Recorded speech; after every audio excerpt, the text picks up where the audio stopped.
cutting a stark silhouette against the stars as you look up through the zenith's visibility hub. Long, narrow hulls, their edges too smooth, too clean, like polished stone worn by centuries of water. They fly in unnervingly tight formations. These are Martian strike craft, known as coffins. Matte black surfaces broken only by thin bands of crimson light that pulse faintly along their spines. No engines blaze, just drifting with predatory silence.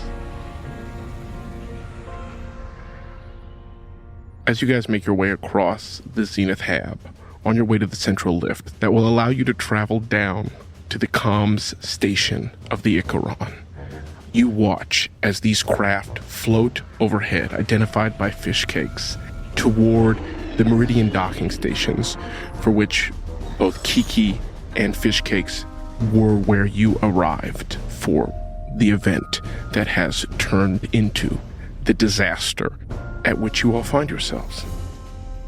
Question. Yes.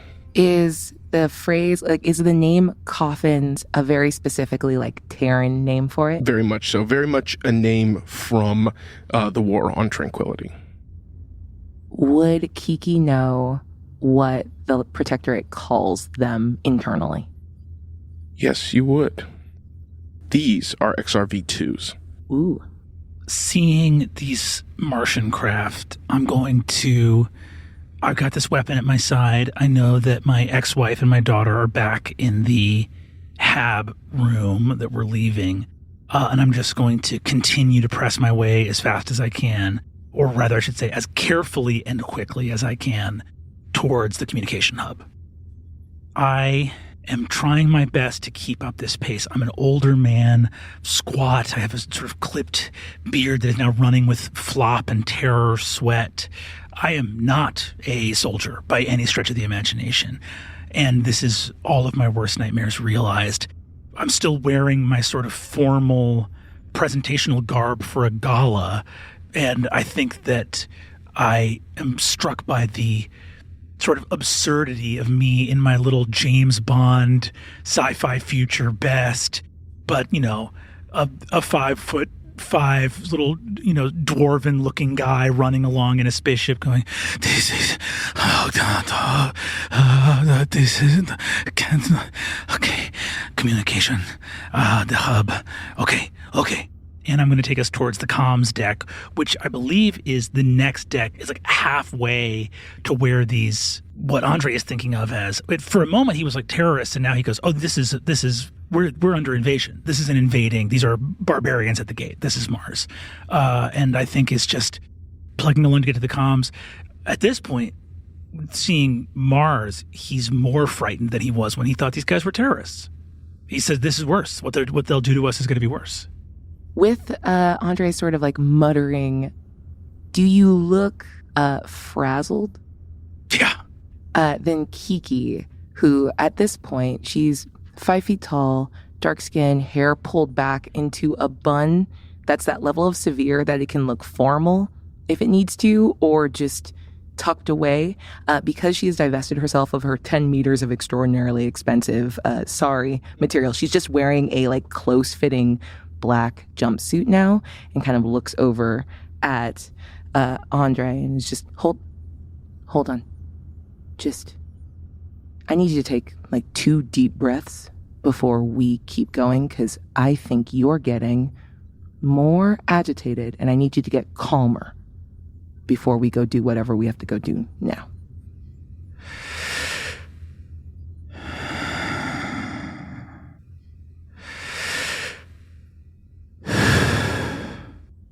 Sir, you want to sort of hold your breath at the top and the bottom of your inhales and exhalations.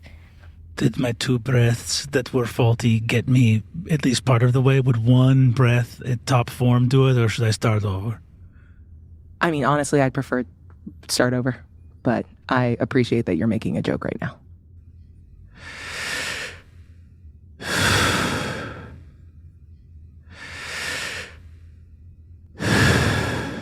Okay, let's go.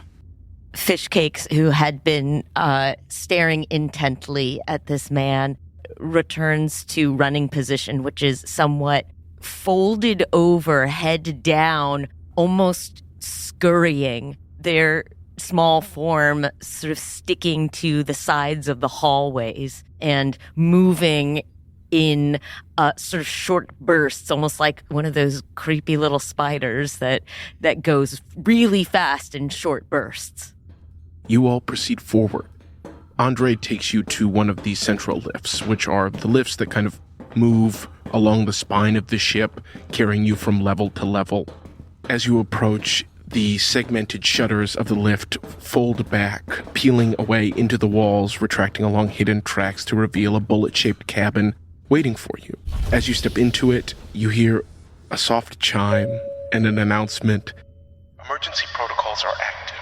Please proceed to your Y-level threat station designation. As you all step into this space, you see that the opposite side is clear and reinforced glass. And again, you are able to see these coffins, these vessels of Martian origin, moving through space, and as you watch, they begin to open fire. You see golden radials appearing from the ships, striking at the different vessels that were docked along the meridian, and you feel a shudder in the ship as these golden rays hit the vessels. You see that it looks like the damage they're taking is not like explosions, it's not blasts, but you see that you see circuitry and wires, flashes of bright light as the ships disconnect from the meridians and begin to descend down, falling into open space.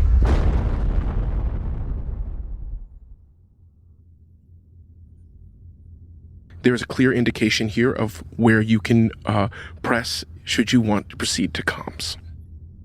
The ships that were being fired on, were those primarily transport ships for the dignitaries that were here, or a, defensive response?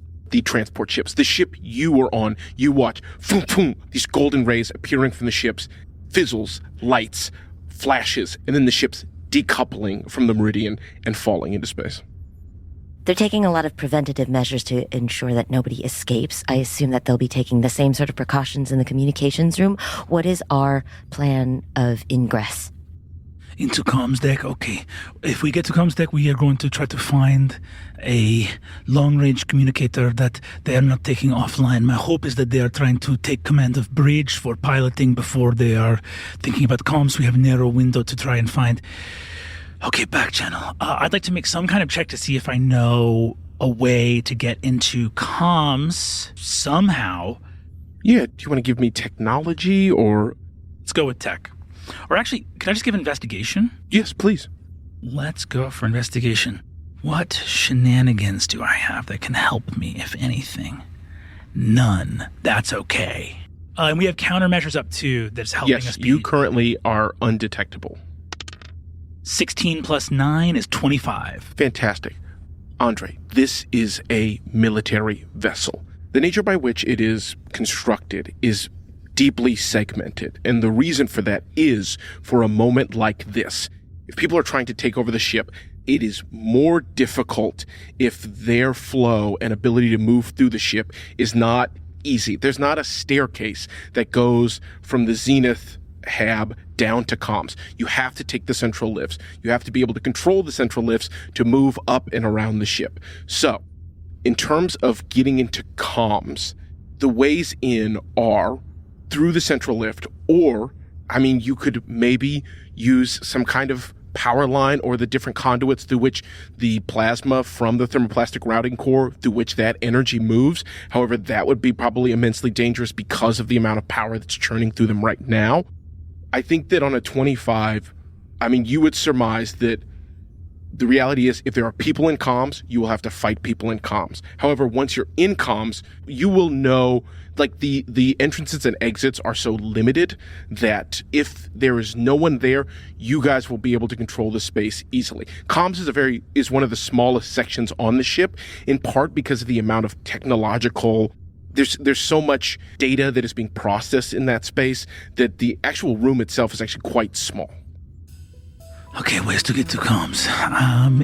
If entire ship is shut off and power systems are offline. You can potentially go through service channels for thermoplastic routing core, but the radiation from thermoplastic routing core make that not safe for how it is right now.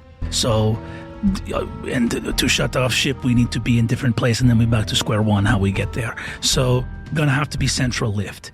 Question for us is, central lift has lift, and then central lift has shaft. If we don't want to be track on the lift part, maybe we just chance trying to hardwire door open and get down the old-fashioned way.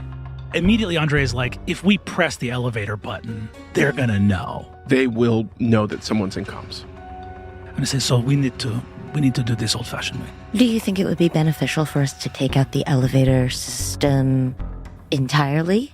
Right now, they don't know how much of a problem we are. So I think what they know is some of the people upstairs kill some people and run away. So let's keep as much a mystery as we can. I don't want to start to... My thinking is maybe it's better for them to think we're just somewhere hiding until it's too late. Point of clarification.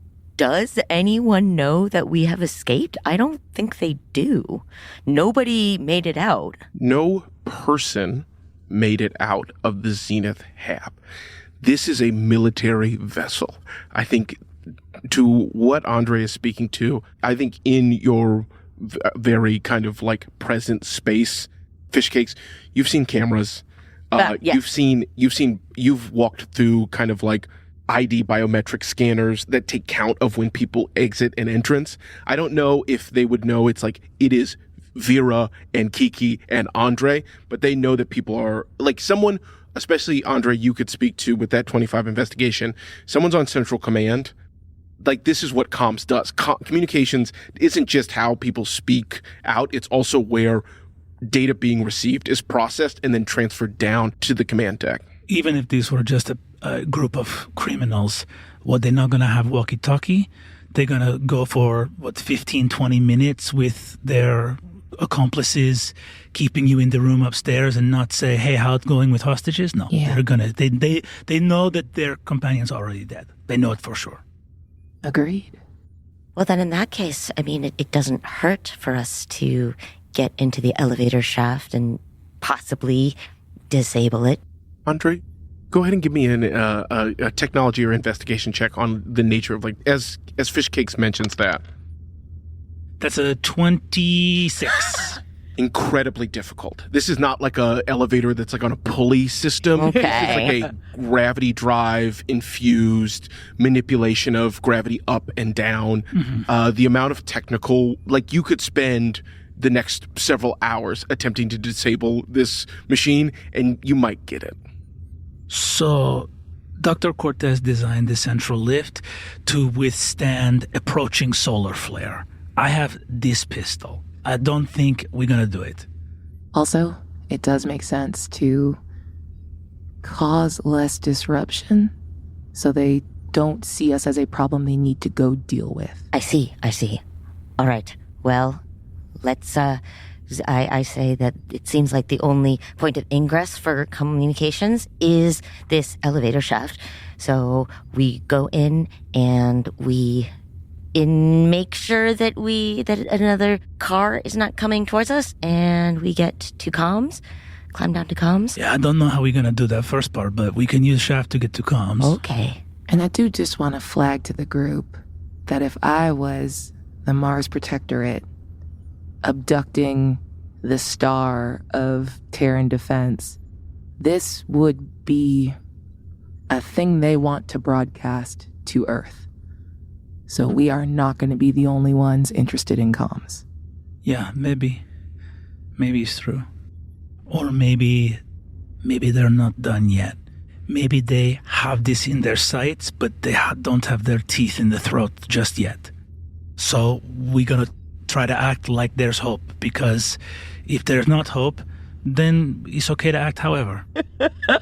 I think at that, like, as you continue, like, sort of move forward emotionally with the next part of the plan, that's when Kiki like steps back and takes 2 slow breaths to like center herself and ground herself too. We head to the central lift. Fantastic. You guys are here standing in the central lift. Go ahead and give me a perception check as you look for a way to kind of get into the shaft element. Can I give the help action? You are more than welcome to. Perception or investigation. Another 26 investigation. Oh, I mean, Andre, you've been here while they built the thing. You know there's a panel underneath the kind of command array where you can designate where you would like the lift to travel. Should you remove that, it will be a tight squeeze, but you could probably, you'd have to tear up a bit of wiring and other things, but you could probably fit into the shaft beneath. Okay, we're not gonna come back to the hab anytime soon. Start tearing. Fire. Okay, out of this. Sparks, fizzles. As you guys watch Andre work, you see that there is kind of, through this maybe like 3-foot tall panel that he's removed, and as the wiring is taken out, there does seem to be kind of like a 3 by 2 foot hole that you could kind of really force yourself into. I will say, as you, Andre, pull up these wires, you see it is probably about a 15-foot descent to the next like kind of ribbed doors that open up to comms. So you will have to, there is that in your brain. Gotcha. And this is, are we sort of looking at getting down through a wiring channel, or is this just like the broad open shaft? The broad open shaft, my friend. Oh boy. Okay, I'm going to get my little spider climb gloves back on, my little climbing gloves. And I'm going to go, okay, we're going to link up. Then when they fuck with me, they don't know that I'm like the little boy. This is like the house alone. They're not gonna fuck with me here, okay? So link up, and I'm gonna try to take a little carabiner thing and just keep my climbing gloves and link into this cocktail gown somewhere. It's a jumpsuit. Okay, great. Yeah. Just linking up and prepare to shimmy down and get down to comms. I absolutely love it. You guys link up attached to, I mean, a vest that is probably not built to support the weight of 2 other human beings. Andre, how will you be descending? Are you going to go first? Are they going to go first? How are you seeing this? I'm going to go first, okay? Because I can, if someone slip or fall, I'm not going to fall. I can maybe catch. Because if one of you fall, I think we're going to be okay. If both of you fall, I know the glove's going to stick to the wall. I don't know my hands stick to the inside of the gloves. You, Andre, descend. You shimmy. You feel the kind of sides of your belly kind of fold up as you kind of make your way into the hole, and then release yourself as you empty the open shaft. I remember all the training videos about having to stay in shape in space that I absolutely did not.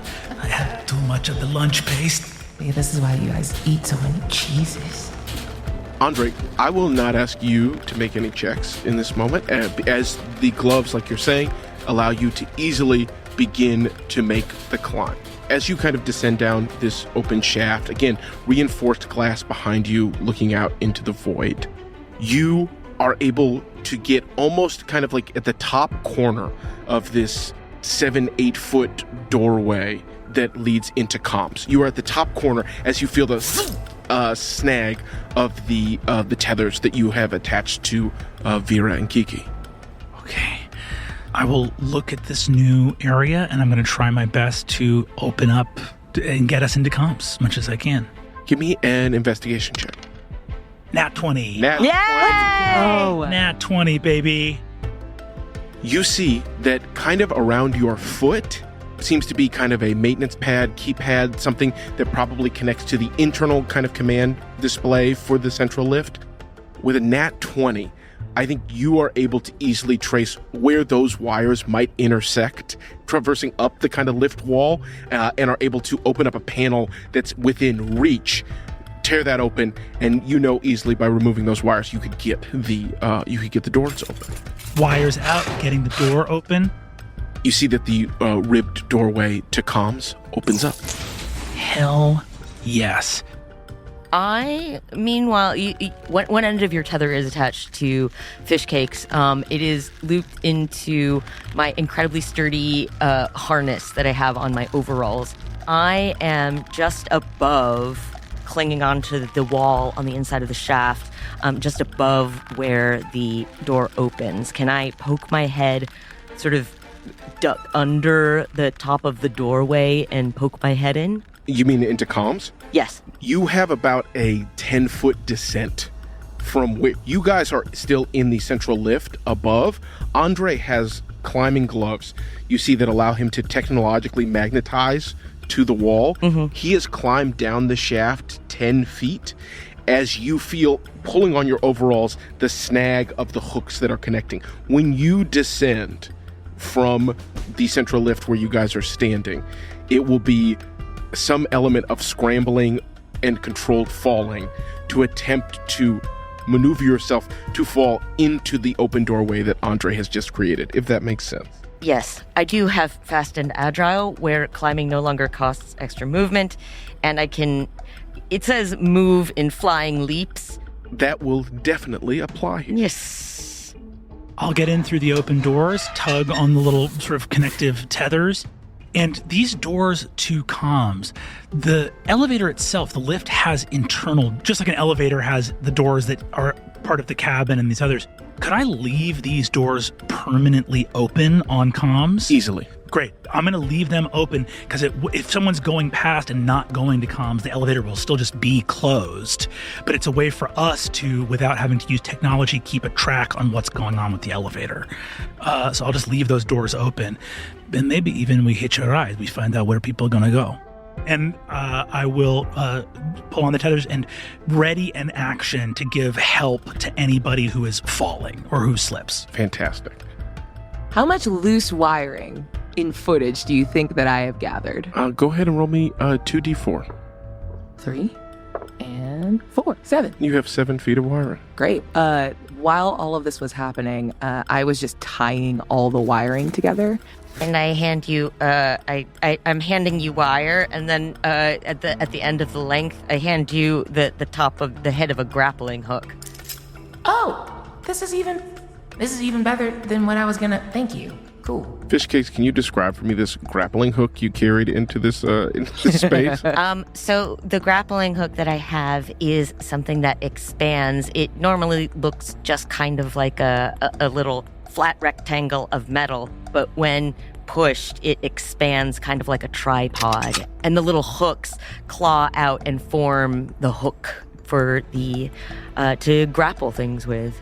Question. This is really nice. Do you want to keep this? Because if I use it here, we're not going to have it for later. Well, we have to do what we got to do. Oh, I believe you can detach it if it's yanked the right way. Okay, we'll see what we get. I've only got 7 feet, so this will be harder, but okay. Who would like to go first? I'll go first. Yeah. Fishcakes, you begin to maneuver down. With your ability, I will allow you to make this check with advantage. Yeah. Go ahead and give me a athletics or acrobatics, whichever you'd prefer. I will do acrobatics. 13. With a 13. Fishcakes, how is it that you are maneuvering down this shaft as you easily kind of fit through the hole that Andre has made? I crawl in through the hole, and I just sort of finding, almost goat-like, finding the tiny crevices and the cracks in the paneling of the walls. I make my way down, sort of using the 7 feet of the wiring as a guide, and for the rest of it, I just use my fingers and my toes, which are in the toe shoes. Yes, Yes. Individualized toe shoes. Are either Andre or Fishcakes washing this? Yes. You see a child who has the strength of the only comp I have is Free Solo. Yeah. This child's finger strength is unbelievable. Bordering on inhuman. Oh no. What the fuck is this? What's happening? I can't see it. Crack there. And you see me, my little head peek out. Oh, Jesus. Got you. And so I clamber down the rest of the 3 feet or so and sort of hang by my fingertips above the doorway. Easily. 13, Fishcakes, you are able to use your core strength to swing into comms confidently and easily. That's remarkable. How you do this? Practice. Oh, okay. All right, Kiki, we're ready for you. Okay, well, both of you post up. If I fuck this up, you have to catch me. That's not going to be a problem for Fishcake. Fishcake, Strongest little guy in the world. Because of, I think, the ingenuity and of the grappling hook and the wiring, I'll let you make this roll with advantage. Acrobatics or athletics? Yeah, that's a 23. Easily. So you see, like, Kiki's head, like, popped out to go see what Andre was muttering about anew, and then saw you, Fishcakes, muttering, and, oh, that's terrifying. Head pops back, and then what drops, like, fully through this, like, open panel, is 7 feet of wire, snapped, and you see her, like, use her body to, like, crack the whip, so she's back against the other wall, and just whips herself in the direction of, like, the landing zone. And I'm going to try, it should probably be a separate check, at the, like, sort of apex of where she would normally just let go and try to land well. She's going to try to, like, crack the whip again just to see if she can move. I don't want you to lose your grappling hook if I don't have to, so she's going to make, like, a little extra check to try to untether that. Go ahead and give me a flat acrobatics check. 7. You whip it to try and get the wiring back, and you're not fully in the landing zone. No, I didn't let go. Yeah. You hook it and succeed in getting the grappling hook undone. However, you immediately feel your weight shift in an awkward way. I'm going to need a ready to action from either Fishcakes or Andre to grab Kiki. Got it. Shit. Physics. Would you say that this is a saving throw or an athletics check or what? You had a ready to action, right? Ready to action, yeah. I'm leaning toward a skill check. Okay. I would say athletics. Let's go athletics in that case. 14. 14 beats a 12. I was ready to, like, hook my legs and sort of try and trapeze artist grab her. I had a full inhale and was squatted down, holding the tether right on my waist. Like, I have it right in my, like, groin chakra on the belt. And the second I hear the slightest little from Kiki, just the intake of breath that lets you know something's gone wrong, I meet that with a full exhale of jumping straight backward as hard as I can. Andre, you jump straight backwards, slide 6 feet as you grab Kiki's weight. Kiki, you fall, holding onto the wire. You are, and hard tug, but are secure. Along with this, Kiki's, like, little mental, always cover yourself and not trust the rest of the group. You tug back, but where you see Kiki when she lands, I'm going to use phase shift. So I'm actually, like, 3 feet behind you in the other direction in a mild defiance of physics. But she looks completely startled. I'm looking around at, I've seen Fishcakes just do this like nightmare thing that to me, like seeing a starfish like person finger and toe climbing down a shaft. I think like Andre, his like son, when he went to university at the moon, showed him like a nightmare slop autogen channel. And that was like one of the, autogen nightmare girl crawl to air vents like starfish. This, and then I see you teleport and I go like, oh man, I fucking died. I'm dead. What? I die and go to hell. Hey, I can hear that. Okay. Are you both Martian? Am I under arrest? Is this a, you have powers, you're biogen? I'm from Mars, but don't you ever say that I'm a Martian. You are from Mars. Okay. Not Martian. Let's go to comms. And I'm just going to wipe that from my memory. I can't get into whatever psychic powers or like biogen stuff is going on. So I'm just going to keep it hoofing over to the comms panel. Thank you for trying to save my grappling. No, I did. Oh, you got it. Yeah, that's why we had to pull so. Thank you. I grab it as if I'm grabbing a stuffed animal, and I tug it close to me. I say, thank you. It's okay if you didn't have to get it, but it's just, I know we don't necessarily need to use it, but it just makes me feel better to have it. And I click the metal prongs back in. Thank you for trusting me with it, and thanks for helping. I'm not used to that. I'm still being tugged by this man. Let me unbuckle. Oh. As you unbuckle, and Andre, you feel walking into the comms area, feel the 2 tethers that you gave to your 2, I don't know if you would go so far as to call them comrades, but associates, return to your kind of gear belt. You enter the comm station. A circular chamber around a central plasma transfer conduit that brings the energy up from the thermoplastic routing core into this space. The exterior walls are lined with antenna wiring, receivers, and relay hubs. Fiber-like conduits run across the walls like glowing veins, visually representing the constant flow of data from external sensors into processors. Curved wall screens display sensor data, star maps, radiation levels, and communications traffic. There are also in this room several quantum encryption nodes that stud the chamber, securing all comms traffic against Martian interception or tampering.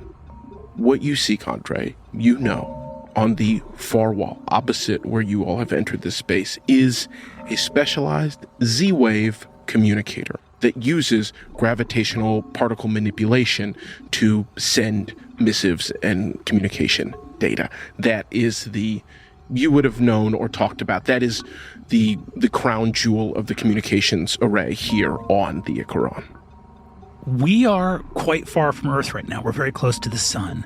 I'm just thinking, I just want to be prepared that if we send a message, we will not hear back immediately. Does the Z-Wave mean you can hear back immediately? The Z-Wave is a singular piece of technology, which means you will hear back immediately. Shut up. Let's go. Fuck yeah.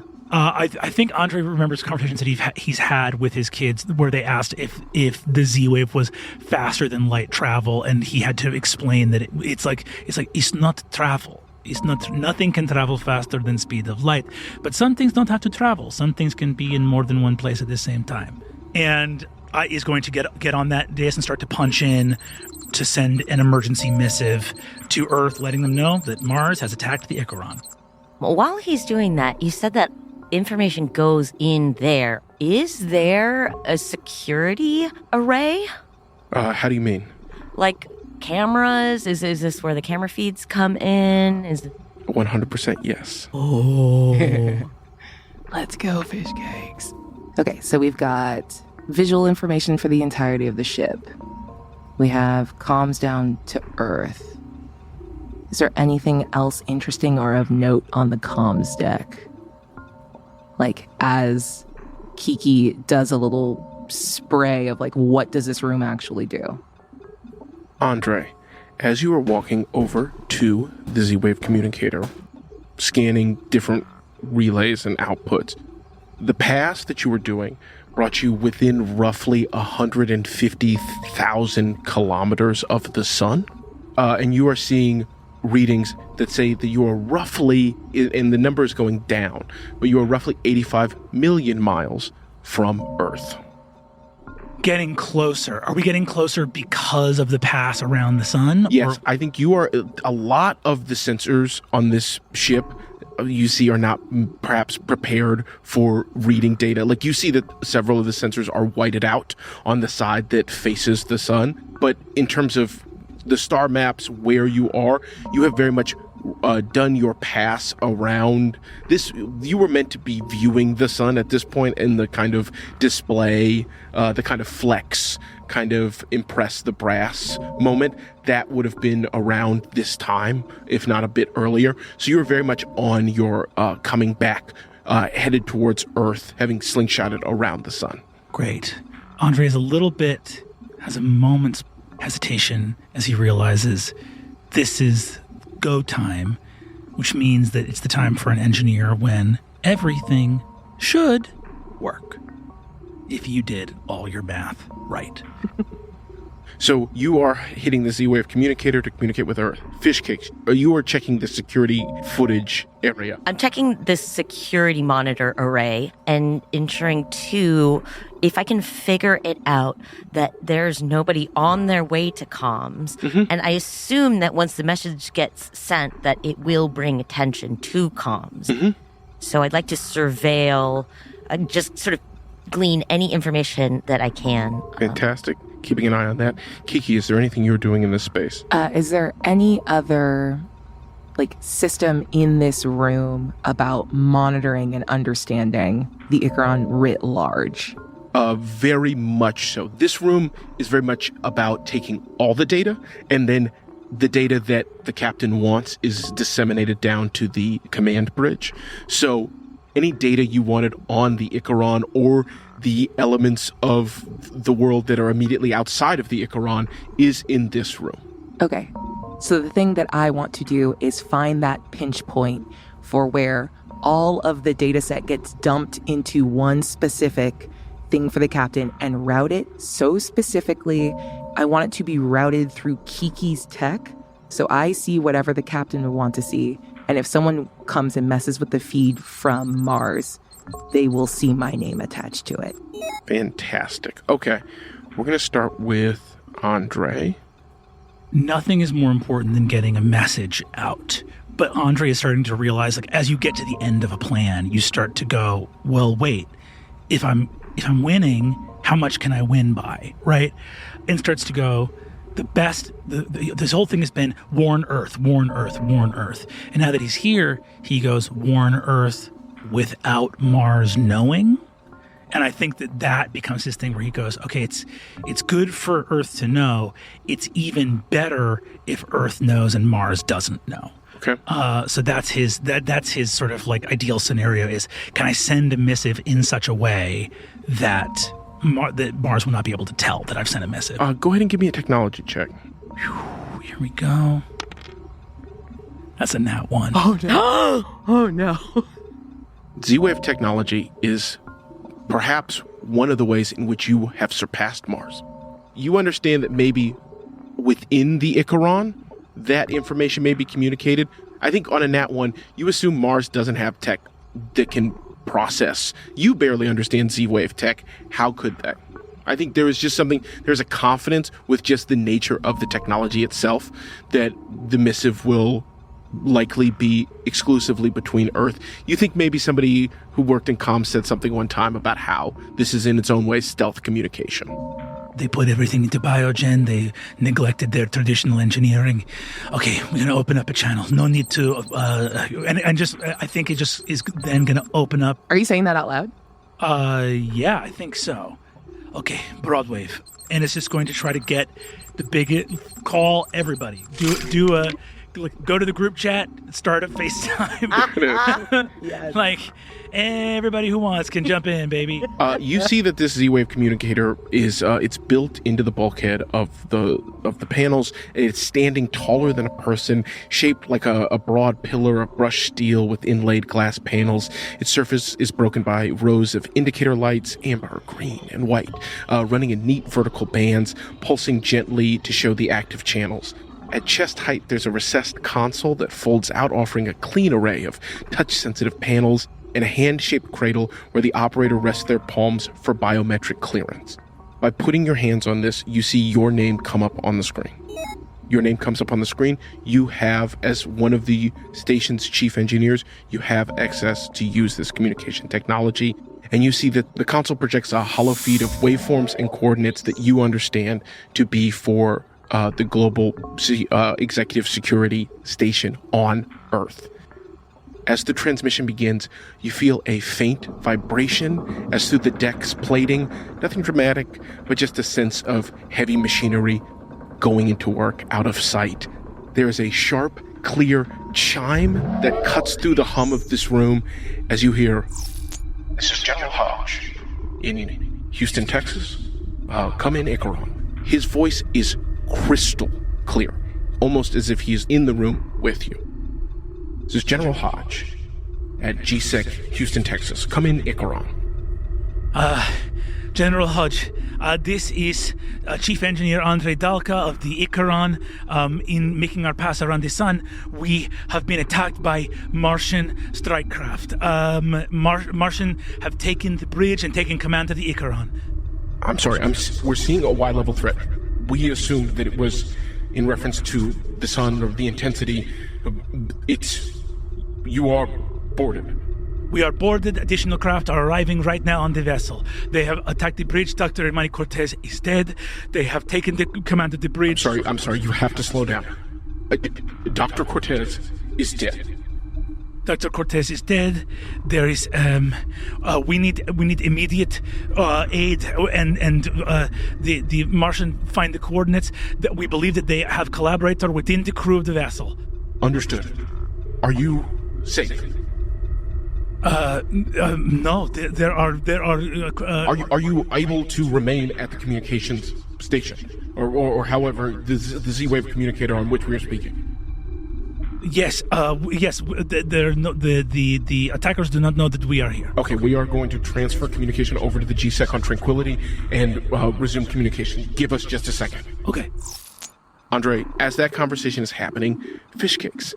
How is that a nat one? Oh, I'm in trouble. Yeah, that's probably fine. It's probably fine. Fish cakes, give me a technology check. As you are looking at this panel, I mean, you can see that you're immediately seeing a few feeds. You see 3 kind of wide, curved hollow screens that run along the wall that are projecting different camera feeds from around the ship. 14. You're pretty quickly able to, while not being able to maybe understand the way in which the things are organized, you find the kind of the left click and the right click to kind of move through the different sets of feeds around the ship. The feeds you're looking at as you start are fabrication. Currently in fabrication, you see nobody moving around. As you click through, you move from fabrication to the gravity drive, where you see like a multi-tiered chamber at the center of which is a conduit of light that is espousing off these different little particulates that feed into the gravity drive of the entire ship. There's no one currently stationed there either. You click next to the cameras labeled thermoplastic routing core. In each one of these spaces, there are about 3 different cameras. In thermoplastic routing core, you see 3 men. You see the men are speaking in a tight circle, speaking to one another intently. Clicking next to Nadir Hab, you see 3 cameras, one of which shows a sealed pair of bulkhead doors with someone wearing a similar GSEC uniform to the one of the gentleman you dispatched earlier, standing outside the bulkhead doors. Inside, you see a crowd of people, roughly 20 or so. You see, in the brief moments that you're looking, you watch as they try valiantly to break down the doors. You see them running against the doors. You see someone is working the control panel next to the doors. There's about 20 or so people trying to get out. And do I see, are those the people that were taken? They are not, but you do recognize the gentleman wearing a Wawa jersey. You see that he is kind of at the front, leading several larger men in ramming against the door. You then click back. You are now again looking at the Zenith Viz Hab, where you see Talia and Bogo and the children. You see Talia holding her sidearm, eyes on the elevator from which you guys have descended. You then look at comms and see yourselves. You then look at the command deck. On the command deck, you see the crowd of people who were taken from the Zenith Viz Hab. You see them with their hands bound, blindfolds on, sitting against the wall. You see several of the men in the global security outfits standing over them. You see one of those men is turning toward an area that the camera seems to point at that you see looks similar to the central lift area that you took from the Zenith Hab. As you watch 4 Martians, all 7 foot tall, minimum, wearing sleek, matte armor, step off of the lift and begin to talk to the men. Fishcakes turns their head sideways so that one eye is peripherally looking at the screen and one eye is peripherally looking at Andre and Kiki. They're here. Kiki, you are attempting to steal data, correct? It doesn't have to be steal. It needs to be, I want to be just above the pinch point for whatever the captain's feed is, because I know that everyone on comms or on the command deck will be working off of that information too. Okay.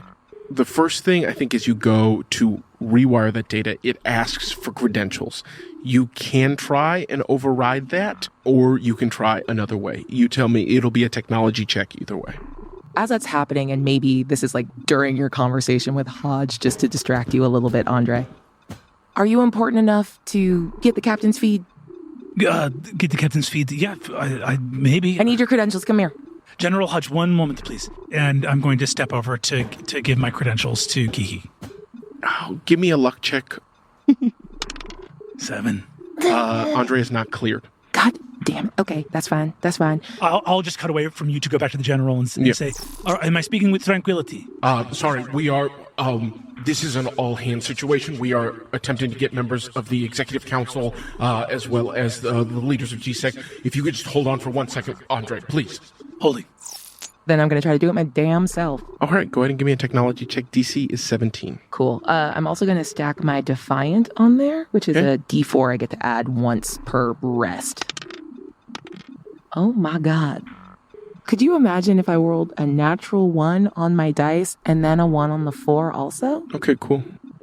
Yeah, that works for me. Oh, okay. Well, I can just wanted to give you a little gift. I can work with that. Yeah, great. That's a 1 in 80 odds. Yeah. Not for a little Susie. Okay, great. Hey, you know, you asked me to pick one of those die, and I picked the other one. I did. Right? Fuck. You watch as the system flags this input and closes you out. God damn it. Andre, you hear General Hodge go, all right, Mr. Dalka, I'm going to transfer you over to Tranquility. Mr. Dalka, you will be speaking with Executive Council members Lyle Rennick and Vaughn Mercer, as well as General Sloan and Dre. Patching you in now. You hear another chime. We're speaking to Andre Dalka. Yes, this Chief Engineer Andre Dalka, Martian craft appear and have taken the Icaron. The ship is fallen. We are being militarily occupied by Martian invader. Understand. Can you upload your current coordinates through the Z-Wave communicator? I'm going to upload the Icaron's current the Icaron's I upload through the communicator. Fantastic. They receive it. All right, you're still pretty far out. In terms of regaining control of the ship, does it feel possible? Does it feel doable? There's a long pause, and I go, are you guys talking to each other? Or are you talking to me? One of the generals ask another general if it feels doable, or are you asking Chief Engineer Andre Dalka? Mr. Dalka, this is Counselor Rennick. We are asking you. The coordinates that you have sent us, the soonest we could have craft in the area is tomorrow.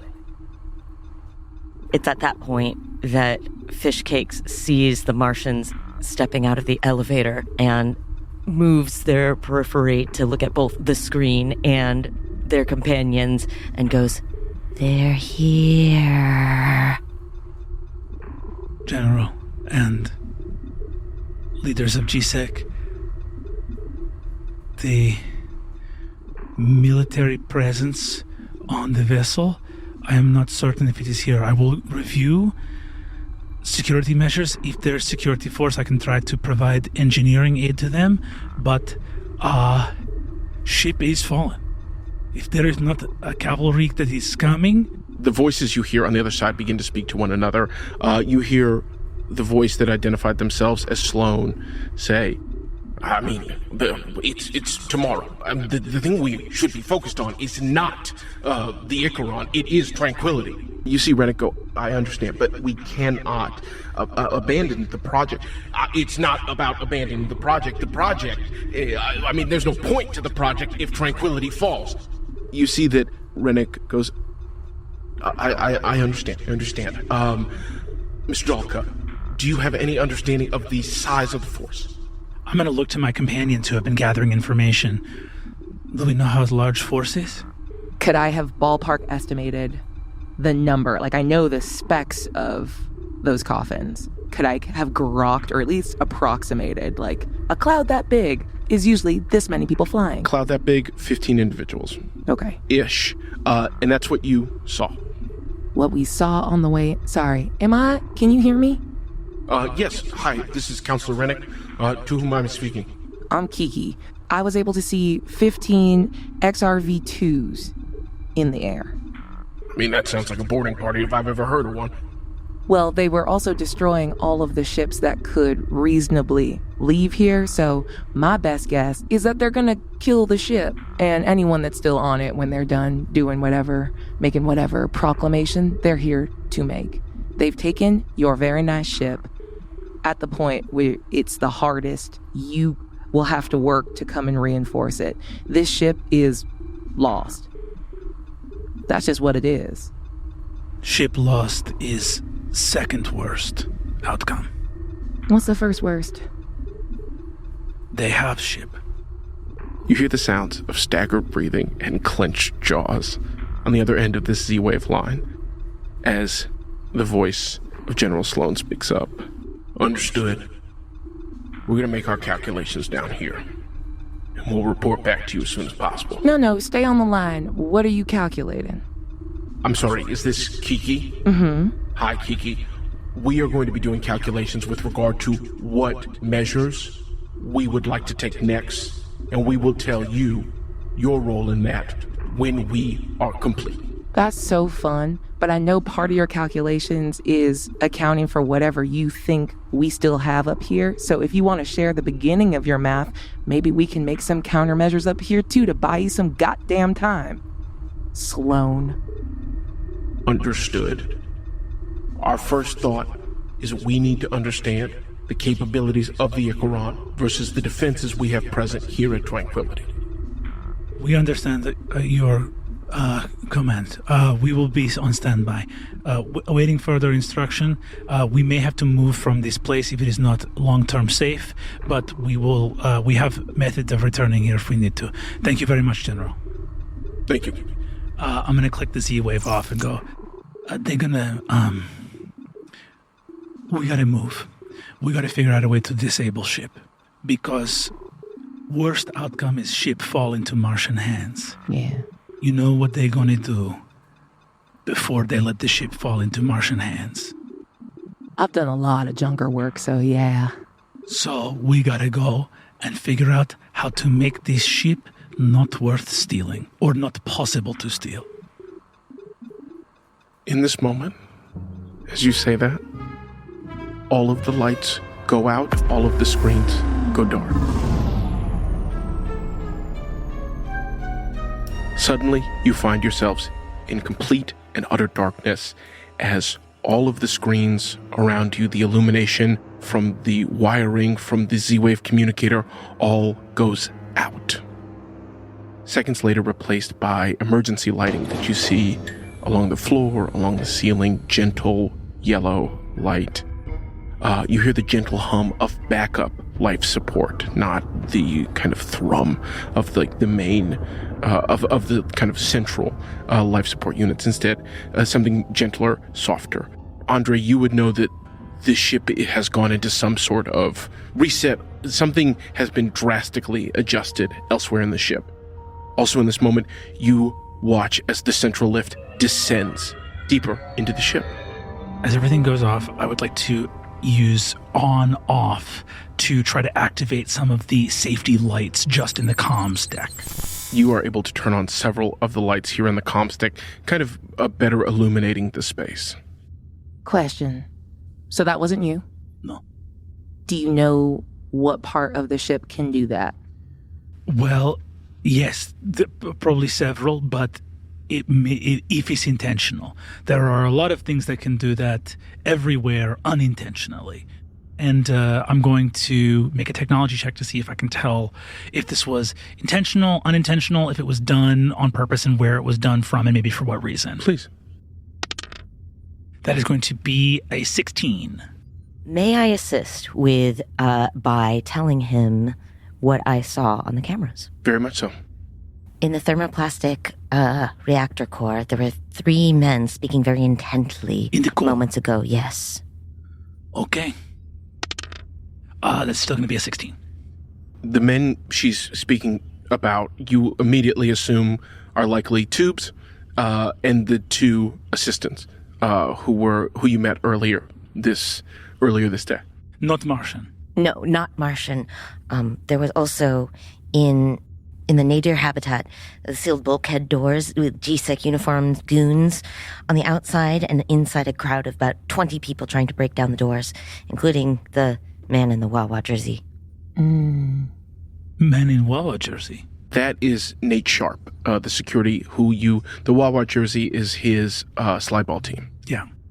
Also, 4 Martians have just boarded. On that 16, and with the information from Fish Cakes, you think that this is some sort of reset or command shift that was likely done from the command bridge. Okay. Where are they going to go? They're going to go from here. I don't know where. What maybe we can count on is that they're going to be interested in weapons system, bridge, command. So I think we got to go down to reactor core, find Tubes, and try to damage or otherwise scuttle the ship. If the ship is not useful to Martians, then it is not dangerous to Terrans. Sure. Oh, yeah, because their calculations are gonna blow us out of the... But if we disable the ship, though, then the Martians have no reason to keep it in the air either. Well, maybe they don't keep it in the air, but maybe they take hostages, try to salvage some small win from larger loss. We can think about the worst case scenario, what's going to happen, but Martian smart. Odds are they think they know what the biggest win for them is. So when we know nothing, best thing to do is try to keep them from getting what they want. You hear a moment of feedback as an internal PA system comes online, and a voice emanates.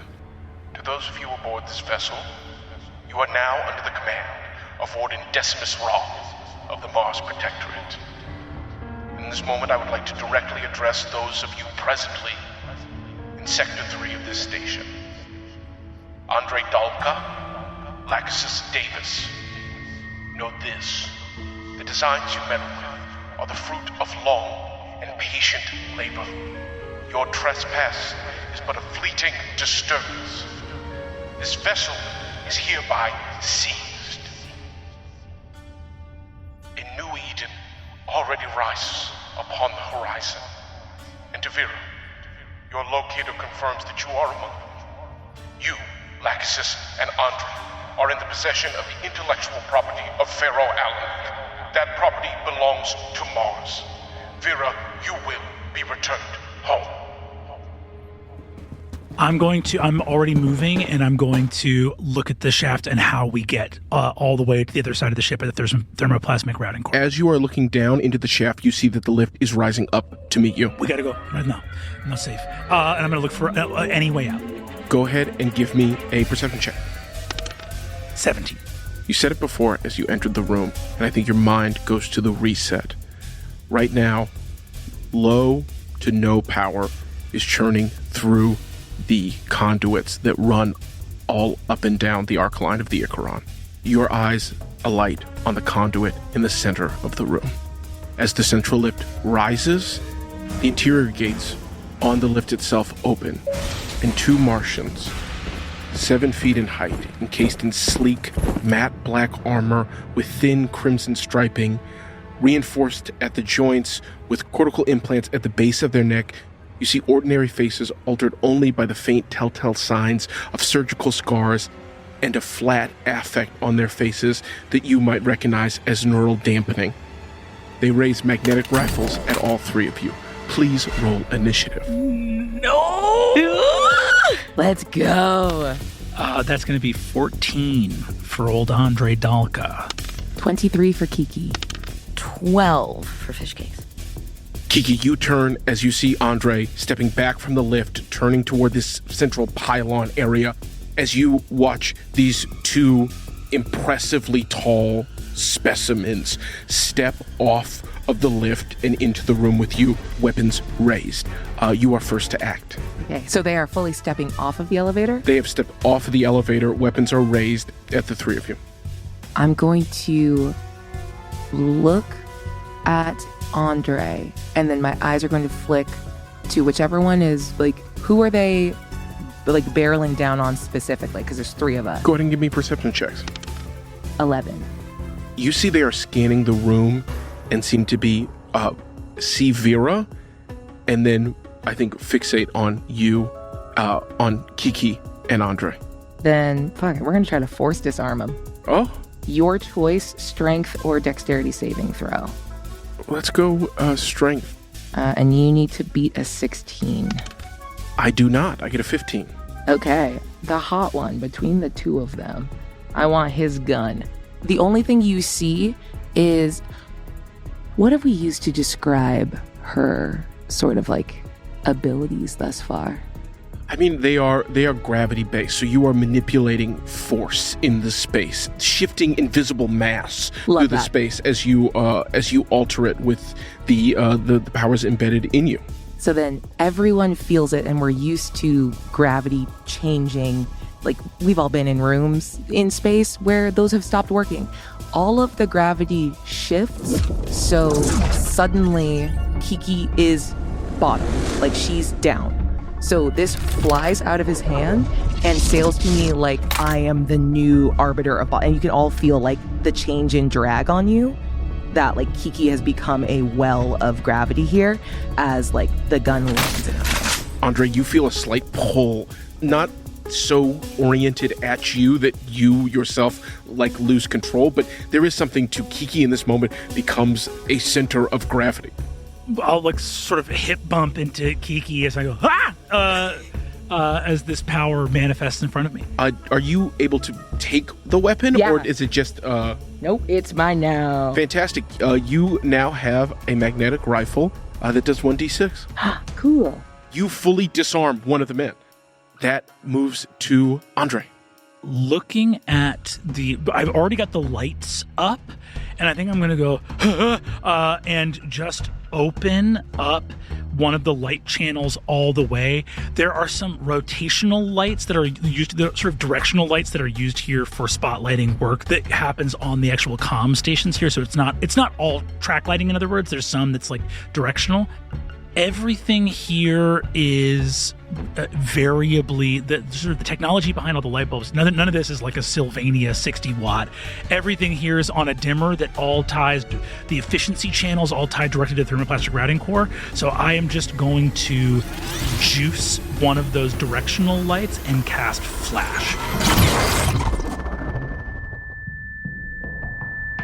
And basically make it so bright that I want to burn their retinas out of their eyes. Hell yeah. We're going to roll its 6d10 hit points to see, it affects them without a saving throw. This is also a nice way for us to measure exactly how scary these guys are, because if it doesn't work, we know how many hit points they've got. Oh, roll good. 13, 19, 22, 31 hit points. And it needs to beat their hip, or what does it need to do? Creatures within 20 feet of the point are affected in ascending order of their current hit points, ignoring unconscious creatures. So it's very much like sleep. Got it. So it needs to hit their hit point maximum to be effective? I guess is what I'm asking. It needs to hit their maximum hit point to be effective. It affects both of them, correct? It affects both of them, but it uses up hit points, essentially. You watch as they both turn to look as you take one of the sources of light in this room and expand it out, pushing it to the maximum. You watch as visors descend down over their eyes as the light flashes, and neither of them are effective. You watch an old father know that he's going to get murdered by Martians in this room. More certain than he's been of anything today is that he's going to die right here. Oh, no. Give me a perception check as those thoughts rush to your mind. That is going to be a 11. As you foresee your death with certainty at the hands of these big men, you hear a bang from within the central pylon. We are now going to move to the man who still has his weapon, raises it up, says, "I'll secure the child," and moves towards Fishcakes. Fishcakes, he is going to fire at you with a dart. Does a 12 hit? No, it does not. You watch as he flicks his weapon, and you see the light on the front of it go from red to green, firing out a syringe-like dart that lands just at your feet. He's going to take a second shot on you. As he moves, he's going to move within 15 feet of you, I think kind of 5 feet away from Andre and Kiki. Does a 24 hit? Jeez. Yes. I'm going to need a DC 12 Constitution saving throw. Dirty 20. Dirty 20. You feel a dart hit the fat part of your belly, of which there is little because you are so frail. But So small. you feel it release a toxin into you. You feel your limbs want to seize up. They want to restrain and be held in place. You feel something in the back of your head get hot and push through that feeling. That is Fishcake's turn. Okay, I sprint towards the one Martian that does not have a gun, grabbing the dart on the floor as I do. How far am I? You can easily close. Okay, so I'm going to close, and I am going to climb him like he is a tree. Incredible. You scoop the dart off the floor. Charge. Andre, you watch, knowing your certain death, hearing the sounds. This small, frail child scurries up this man, and I'm assuming you're going to stab? Yes. Go ahead and give me that attack. Okay. That's 24. 24 hits? Okay, this is a big roll. If he adds a +1 to con. If he does not succeed, he is stunned. It's a DC 12, so he needs 11 or higher on the dice. That's a 15. Damn it. You still do 2d6 plus your... Sneak attack? I would not say this is a sneak attack. Okay. That's 8 points of damage. And is the dart still in his neck?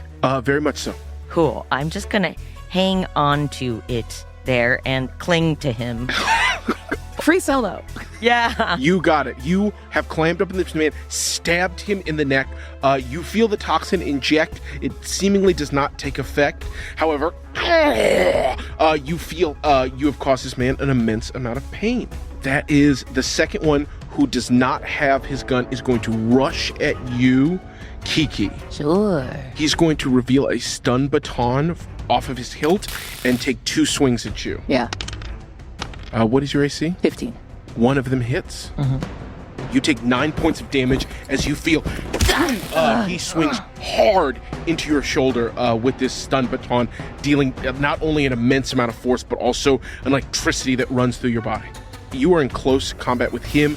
The other guy is about 5 feet to the left of Andre, who was moving towards Fishcakes. But as Fishcakes moves forward, you see that he's turned around, and you guys are kind of in a clump right now. The Kiki and Andre and the first of the Martians, and then standing closer to the lift is the second Martian with Fishcakes on him. We now go back to the top of initiative with Kiki. Okay. We are huddled up, so a rifle is now an inconvenience. Can I get a shot off, or is it just truly too clumped up to try to get a shot with a gun? I would say you could get a shot off if you wanted, but it would be with disadvantage this close. Yeah. Okay. Then Kiki, who is closer in build and temperament to Fishcakes, you're right, climb him, I'm going to try and climb this man and put him to sleep the old-fashioned way by, like, choking him out with his rifle. Okay, cool. And the ability I'm going to use, there's an ability on the stack on this called Defensive Technique. The throttling is just sort of a general melee attack. Got it. What are the rules, or what do I need to roll for? All it is like extra damage if he messes with me while we're in close proximity. Got it. Do you want me to make any check on top of just a melee attack? No, I think let's start with the melee attack as you attempt to wrangle this guy. 22. You succeed. Sweet. So I'm up there, like, choking him out. Yes, you are almost his height and thus able to kind of get a solid amount of leverage on him as you pull the rifle into his neck. You see that he is using one of his hands to try and keep it from fully collapsing his windpipe. Nice. Then I think just for flavor on top of that, she very specifically, like, when trying to lock him up with the gun, she's going to loop her, like, offhand behind the cables going up back behind the back of his neck. If he throws me off too quickly, I'm going to do my best to take whatever he's plugged into with me. Hell yes. Andre, that is you. Your two companions have summited both of your enemies. I'm dead. This is the hallucination of a man who's bleeding out. A Martian kicked my throat off, and now I am dying, and these are my last. This is what you see before you go to hell. There's everyone's membranes are nictating. This is awful. I'm having the worst day ever. My best friend just got shot and killed. Ex-wife is here, and that's not going well. Part of it. But I'm gonna go. Well, it's a dream. What would you do in a dream? If anything can be real, what would you do? I grab the gun off my side. As I'm pulling it up out of the holster, I fumble it and toss it off on the ground.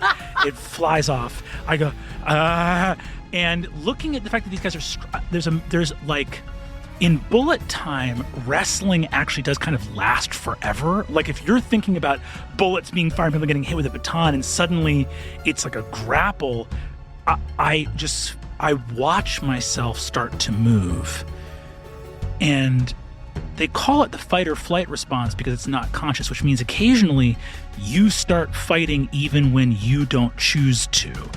And I go to my belt and I take off a uranium battery pack, which we use to occasionally, if a power system totally fails, you just have to go old school tech and use nuclear.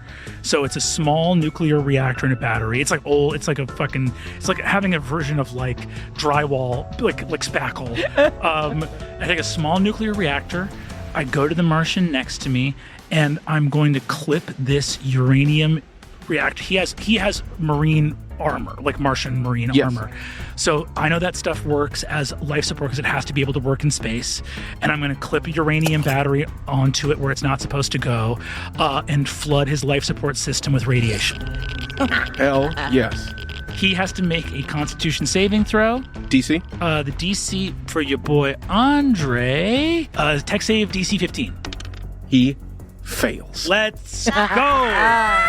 He is going to take, hot rolls, 21 points of radiation damage and suffer a level of exhaustion. I think this is all just fun. I'm just like, fix it, click, and just click a battery onto this guy so that all of his water, life support, everything that's supposed to keep him breathing and alive in space is just flooded with nuclear radiation. It went from a still suit to a sparkling suit.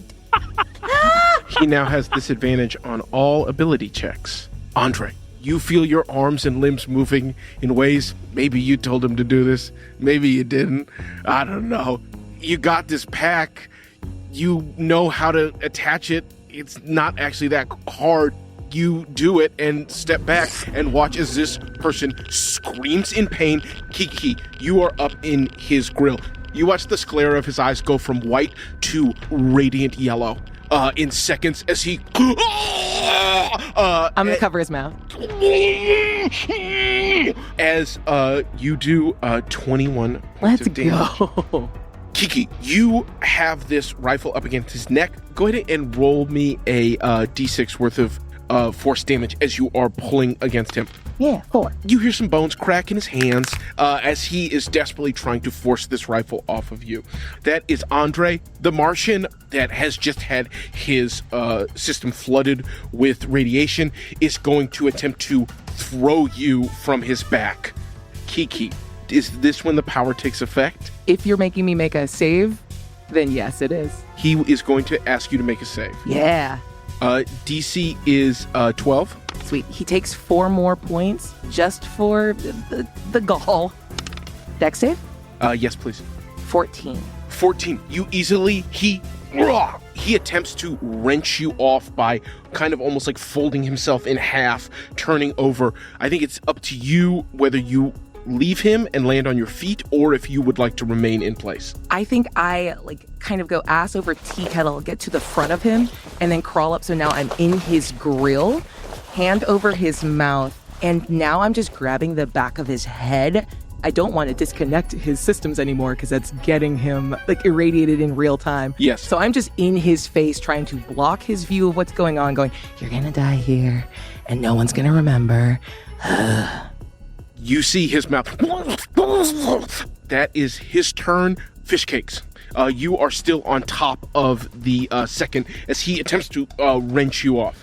So I sort of nestle myself in tighter, like fingers and toes in the crevices of body armor, visor, and I take the dart that is still in my right hand and I stab him again with it in the neck. Fantastic. Go ahead and give me that attack roll. That's only a 10. A 10 does not hit. You see, he is now moving so violently in terms of your ability. You strike armor again as you are attempting to find a soft part with which to inject. All right, then instead of my cunning action, I'm using fast and agile. And can I attempt to interact with his cortex wires? Sure. All right, I would like to start pulling them. Okay. I'm going to use the syringe as kind of a leverage to try and pry them out. Fantastic. So you want to pull all of them out, not any particular one. Right. Fantastic. Go ahead and give me a sleight of hand check. It's a 19 on the die plus 5 for 24. You are using the sharp part of the needle to start pulling at the cortex threads. You don't know in what ways you are impacting him, but you definitely feel yourself ripping loose cords. Stop! It is his turn. He's going to attempt to throw you off of him. Go ahead and give me a dexterity saving throw, DC 12. Is 19. He is trying to grab at you, and you are moving around his body as you continue to rip at these wires so effectively. Yet, monkey-like, I'm clambering into places where his hands are not. Fantastic. I'm going to roll D20. You see sparks and elements of his life support system begin to fizz and flicker. He is going to take a bit of fire damage at the start of each of his turns. He will take 1d4 fire damage at the beginning of each of his turns, including this one, for which he will take 4 points of fire damage. As you see sparks and smoke start to emit out of the spinal area of his armor. He attempts to throw you off and fails. We are back at the top of initiative. Andre, the banging you heard in the central pylon is getting louder. Kiki, that is your turn. Do I hear whatever you heard? Go ahead and give me a perception check. 19. Something is rattling around inside of that central pylon. Quick look down at Andre. Does that look normal? For someone to be strangling someone to death and be like, "Are you going to get the door?" Andre just starts doing it. Andre sees your look and is like, "Yeah, well, you have to get the pylon open so the monster come out because it's hell. All monsters welcome." And then just starts walking to the door in a full fugue state. Fantastic. Kiki, it is your turn. Okay, sorry. Central pylon. That's not the lift? No, this is like a power conduit in the center of the comm station. Oh, okay. Facing the front now. I'm not choking him anymore. Let's try to line up an executioner shot. Great. Go ahead and give me, what are you attempting to do? I'm on the front of him, so now I want to koala, like, grab the rifle from off the back of his head, hooked around him with just my feet, lean back and shoot him in the center of the forehead. Yeah, go ahead. You are more than welcome to attempt that. 17. 17 hits. Cool. All right. 3 points. 3 points of damage. Yeah. You feel the magnetic particle fire out of the weapon, strike this man in the head. You see a bit of blood begin to trickle. Go ahead and give me a lore check, something that would speak to your experience with Martian tech or soldiers. Natural 20. As you move to make this shot, fire it off, perfectly nail it. You remember that certain Martian soldiers of higher rank have subdermal implants that make shots like this, that make the obvious what especially Terrans would think to do, places they would think to aim, less effective in terms of like injuring or killing Martians. You think you have hit some sort of hard steel or carbon alloy that is embedded just below his forehead. Amazing. Thereby, what should be an execution shot is 3 points of damage. I think Kiki starts cackling madly, and the way she's holding the rifle, if anyone's on the right side of her, I don't know if I've mentioned it out loud, she has a fully prosthetic pinky. It doesn't look like there's no other scarring. It was absolutely just, I think Fishcakes might know this, was just a flex, and she's made enough deals and worked enough with the Martian Protectorate that she just got a prosthetic put in as a like little thank you and a connection with Mars in general. So her pinky is out and she waggles it and goes, sometimes you wonder if you're still human. And then you do something silly, like try to shoot one of you guys right in the forehead. All right, well, I will kill you. I just didn't think you were that important. As he raises up, Kiki, at that point, is going to drop off and scramble back. Fantastic. You drop off of this man moving. You see that he is dead set on killing you before you kill him. Andre, as you are moving in death towards this central pillar, you know what this is. This is the plasma transfer conduit. This is where energy moves from the thermoplastic routing core up here to operate comms. Things like that Z-Wave communicator take a lot of energy. This is the thing that moves that energy up here. You see there is a maintenance hatch that allows you to, it's something you worked with a lot when the ship was still being built. But of course, as you mentioned before, tons of plasma is running through here when the ship is fully powered up. As you move toward it, hearing the banging, you approach the pillar, seeing the hatch, and the hatch opens. And sticking his head out, wearing the same magnetic gloves that you were wearing earlier, is Tubes. No, you died. What are you doing, man? Huh? What are you doing? Oh, shit! Tubes is arriving on initiative 20, but it is you and him will share initiative. I think that I want to, and this is not even Andre, like, I'm flavoring this that Andre is not even consciously doing this, but I am going to burn the tech points for another use of Irradiate on the guy with the battery pack in his armor. Hell yeah. So he'll make another save, and he's got the level of exhaustion. So, yeah, he's making another con save, DC 15. He succeeds. Okay. Exactly 15. Gotcha. Then no damage that round. No damage. So, but he's just still being irradiated by that. I'm going to go over to Tubes and go, Where did you leave the core? Yeah, man. Martians are here. I know the Martian take over the ship. Hi, there's 2 right here. Yeah, I see. Do something. Tubes! Come with me. Tubes, kill them. No, come with me. I jump in the hole.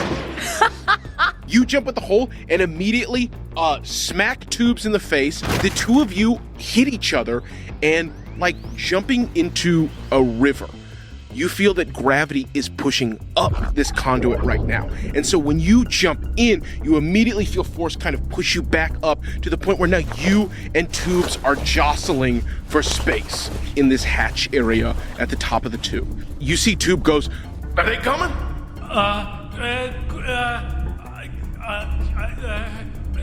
I think I'm floating away. I think I'm like, fish case! Kiki, we have to go! The gravity, the river is flowing out. This raggedy bastard. And I think I where every adventure is a new one. Andre Dalka's a 57-year-old engineer. I think his friend opened a hole and there's a way to get away from the Martians that are murdering everybody. He irradiated the hell out of one guy. It's time to go. You irradiated the hell out of one guy. His suit is flooded. You jump into the tube, feel yourself immediately get kind of pushed back out, but are floating in this hatch. Kiki, you see the Martian who is squaring off with you. Go ahead and give me an insight check. Natural 20. Woo! You've hurt this shit out of this guy. His system is absolutely irradiated.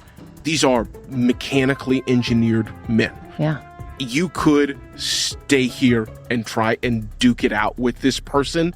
It would be a point of pride more than it would be anything close to strategic or advisable. Okay, party's over. You good? Come on. And I'm backing away towards the hole and yelling, Andre, so fucking help me. You need to stop jumping into holes all the goddamn time. Every time a fight fucking breaks out, you silly son of a... This is your third hole? There is safety in the holes. It's Romanian mole man, motherfucker. They cannot find us in the holes. Kiki, in that moment, you are going... you begin to back up. It is that Martian's turn. He's going to run at you and strike you again with that baton. Sure. Does a 16 hit? It does hit. And a 20 hits as well. Yeah.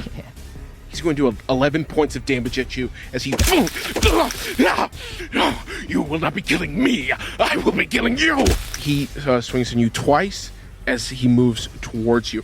Fish Cakes, you are clambering on this man. He has attempted to throw you off. He has been unsuccessful. I clamber up closer to his head, and I whisper in his ear, I'm gonna pull all of the wires out unless you tell me where the tracking implant is. Give me intimidation with disadvantage. Ooh, that's a 1. That was a 19 and a 1. Ooh.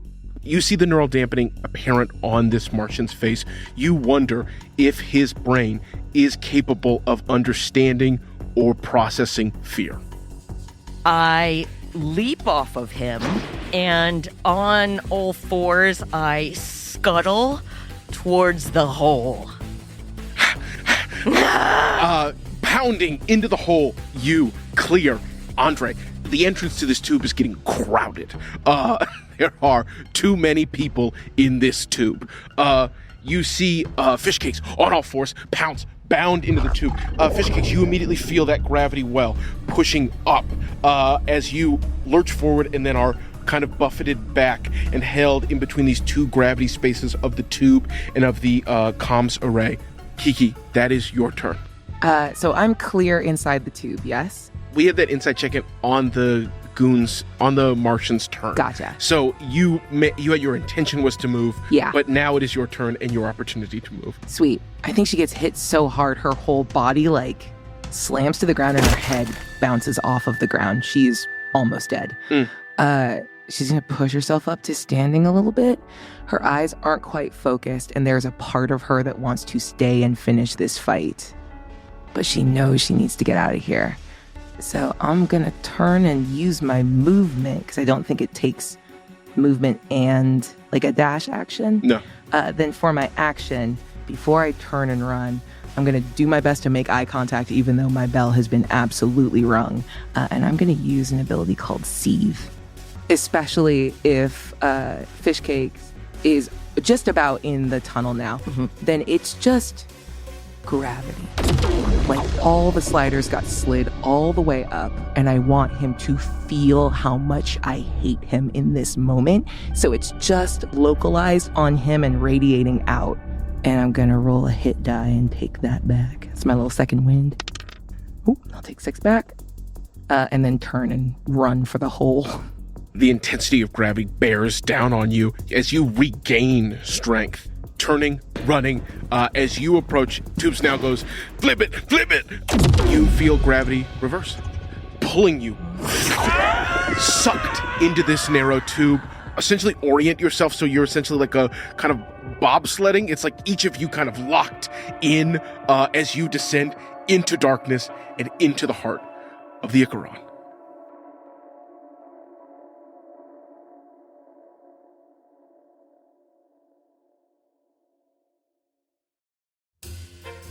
That was Erika Ishii as Vera Fishcakes Lamb, Abria Iyengar as Kiki Davis, Brennan Lee Mulligan as Andre Dalka, and me, Lou Wilson, as everyone and everything else. Flight of the Icaron is produced by Fortunate Horse and Worlds Beyond Number. Edit and sound design by Brian Flaherty of Many-Sided Media, and score by Will Savino. For even more stories like this, join us on our Patreon. We'll see you there.